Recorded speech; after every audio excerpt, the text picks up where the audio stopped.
আমাদের রবি ঠাকুর অনেকদিন আগেই বলে গিয়েছিলেন, গোপন কথাটি রবে না গোপনে। এখন রাজনীতিতে ছল বল কৌশল এইসব তো আছে, কিন্তু রাজনীতিতে গোপন রাখার একটা গুপ্ত নীতিও আছে।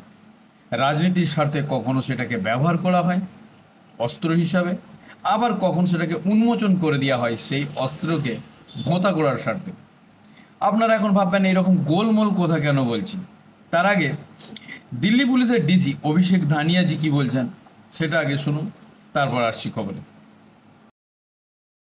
पूरा वीडियो है, ये बेसलेस है, फैब्रिकेटेड है, इसमें कोई भी सच्चाई नहीं है। ये वीडियो जानबूझकर सोशल मीडिया पे वायरल किया है ताकि दिल्ली पुलिस की जो इमेज है उसको खराब किया जाए। আমরা যদি সবাইকে আশ্রয় দিতে পারি, তোমরা কেন পারো না? কালকেও খবর এসছে, দিল্লিতে একটা বাঙালি কলোনিতে গিয়ে বলা হয়েছে 1 মাসের মধ্যে বাংলা ছাড়ো। আমার কাছে খবর এসছে যে শিশুটিকে নিয়ে কালকে আমি টুইট করেছিলাম, তার কানে মেরেছে, কপালে মেরেছে, 6 মাসের বাচ্চা। এখন আজকে তো লজ্জায় বাংলার বাঙালির মাথা হেট হয়ে যাচ্ছে। মানে আমাদের মুখ্যমন্ত্রী মিথ্যেবাদী আমরা জানতাম, আজকে গোটা দেশের লোক জানলো, গোটা পৃথিবীর লোক জানতে পারছেন যে মমতা বন্দ্যোপাধ্যায়ের মতো প্যাথেটিক লায়ার, এই ধরনের মিথ্যেবাদী মুখ্যমন্ত্রী, ফেক মুখ্যমন্ত্রী, টেকু মুখ্যমন্ত্রী ভারতবর্ষে আর কেউ নেই। একজন মুখ্যমন্ত্রী হয়ে তিনি একটা বাচ্চাকে ব্যবহার করছেন রাজনৈতিক স্বার্থে, এই তার রাজনৈতিক স্যাংটিটি, রাজনৈতিক পবিত্রতা। আমরা অবাক হয়ে যাচ্ছি, ভারতবর্ষের মানুষ অবাক হচ্ছে যে দেখছে তারা যে পশ্চিমবঙ্গে বাঙালি যারা নাকি ভারতবর্ষের এশিয়ার প্রথম নোবেল এনে দিয়েছিল, সেই জাতির মুখ্যমন্ত্রী এই ধরনের একজন অপদার্থ মিথ্যেবাদী মুখ্যমন্ত্রী হতে পারে। আমরা তিনজনেরই বক্তব্য শুনলাম, এখানে সত্তাপক্ষ, বিরোধী পক্ষ, এমনকি দিল্লি পুলিশের যিনি ডিসি তারও বক্তব্য শুনলাম। এখন এখানে প্রশ্ন এইটাই যে দিদিকে এরকম পোস্ট কেন করতে হলো? সিএম ম্যাডাম মাননীয় মুখ্যমন্ত্রী মমতা ব্যানার্জিকে এইরকম সোশ্যাল মিডিয়ায় পোস্ট করার কারণটাই বা কি? উনি কি জানতেন না যে এখন সোশ্যাল মিডিয়া যুগ, কোনো পোস্ট করলে, রংভাবে কোনো পোস্ট মেসেজ করলে মুহূর্তের মধ্যে ভাইরাল হয়ে যায় এবং তার সত্যতাও যাচাই করা যায়? এর পেছনে কোনো রাজনৈতিক অভিসন্ধি আছে কি রাজনৈতিক ষড়যন্ত্র আছে? এখন এই পশ্চিমবঙ্গে থাকতে থাকতে এটা তো অনুভব অনেকেই করে ফেলেছেন যে এখানে সোর্সের মধ্যেই ভূত আছে, আর ভূত খুঁজতে ওঝাকে ডাকতে হয়। কেন এই কথা বলছি? যে দিল্লি পুলিশ এই ভিডিওটার সিসিটিভি ফুটেজ সোশ্যাল মিডিয়ায় পোস্ট করেছে, মানে কি সত্য কি মিথ্যা মানুষ সহজেই বুঝতে পারবে। সিএম ম্যাডামের এই মিথ্যাচার ধরা পড়ে গেল, নাকি মিথ্যাচার দিল্লি পুলিশই করতে চাইছে সিএম ম্যাডামের নামে, তাকে বদনাম করার জন্য?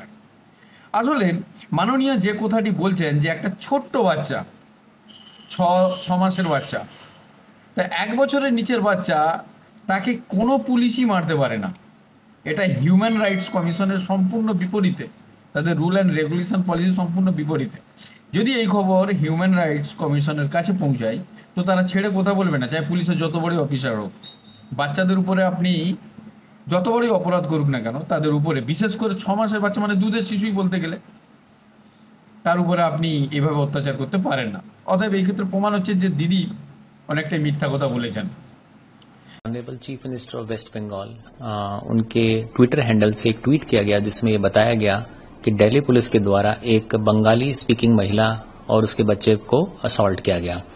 जैसे ही इन्फॉर्मेशन हमारे पास आई, इमीडिएटली हमने इसमें इंक्वायरी प्रोसेस इनिशिएट किया, जिसमें ये पता लगा कि जो लेडी इन क्वेश्चन है उनका नाम संजनू परवीन है, वाइफ ऑफ मुख्तार खान, और ये मजबूर नगर, वेस्ट विनोद नगर में रहती हैं।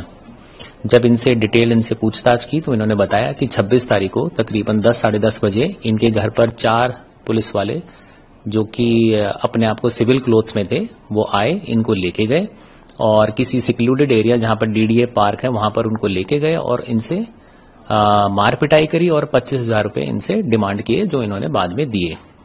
मौके की गंभीरता को देखते हुए हमने कल रात से ही मल्टीपल टीम्स को इसमें फॉर्म किया और इसमें टेक्निकल और लोकल इंटेलिजेंस के आधार पर हमने जितनी भी इसमें सीसीटीवी ट्रेल्स थी और इसमें सीडीआर एनालिसिस के तहत हमने इसमें काफी एविडेंसेस गैदर किए और उन एविडेंस के आधार पर ये पता लगा कि ये सारी जो कहानी जो इस लेडी ने बताई वो बेबुनियाद है, इसमें कोई फैक्ट्स था ही नहीं।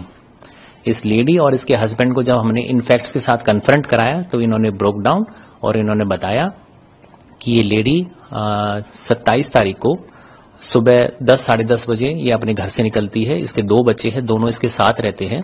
सीसीटीवी फुटेजेस में क्लियर ये दिख रहा है कि ये अकेले ही चलती आ रही है, इसके साथ कोई भी नहीं है, ना कोई सिविल में ना कोई यूनिफॉर्म में इसके साथ कोई भी व्यक्ति नहीं है।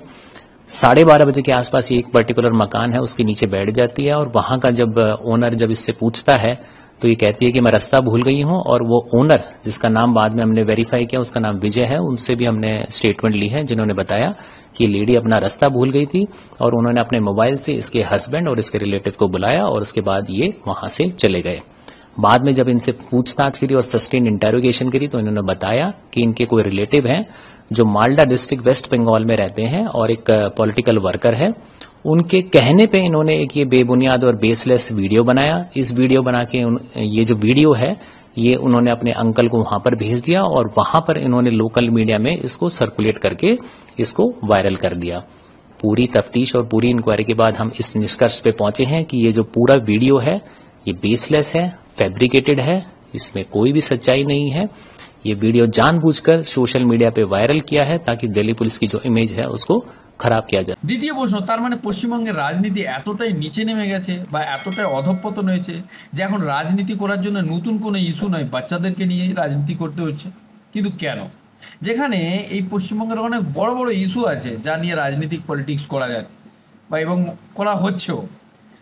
26,000 চাকরি, এই যে শিক্ষকদের চলে গেছে সেইটা নিয়ে নবান্নে অভিযান 2-3 বার হয়ে গেল, তার কোনো পজিটিভ রেজাল্ট আজ পর্যন্ত হলো না।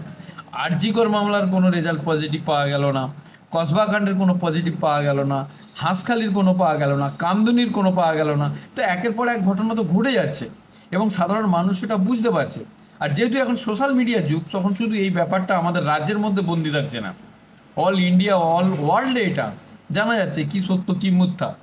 কিন্তু দিদি যে বারবার এই বাঙালি হিতৈষী একটা ভাব দেখাতে চাইছেন, মানে বাঙালিদের প্রতি কতটা তিনি মনোনিবেশ করছেন, বাঙালিদের কতটা তিনি ভালো চান, কিন্তু সেটাও তো সব ক্ষেত্রে উনি প্রমাণ করতে পারছেন না। যে বাঙালি অস্মিতা, বাঙালি হিতৈষী, বাঙালি স্বার্থ রক্ষার কথা উনি বারবার বলে চলেছেন, সেখানেও কিন্তু একটা বড় রকমের প্রশ্নচিহ্ন রয়েছে। বন্ধুরা, আপনাদের মনে থাকবে 2024-এর লোকসভা ইলেকশনের সময় উনি বাংলা থেকে বাঙালিদের সাংসদ করে সংসদ ভবনে পাঠাননি, তার বদলে সাকেত গোখলে, কীর্তি আজাদ, শত্রুঘ্ন সিনহা, ইউসুফ পাঠান এনাদেরকেই সাংসদ করেছেন। তাহলে এখানে তো প্রশ্ন উঠতেই পারে, বাঙালিদের কি উনি অযোগ্য মনে করেছিলেন তখন? এ ব্যাপারে আপনাদের কি মতামত দর্শক বন্ধুরা আপনারা কমেন্ট বক্সে লিখে জানান। আজকের ভিডিওটা একটু লম্বা হয়ে গিয়েছিল, তাই এখানেই সমাপ্ত করলাম। ভালো থাকবেন, সুস্থ থাকবেন। জয় হিন্দ, জয় ভারত।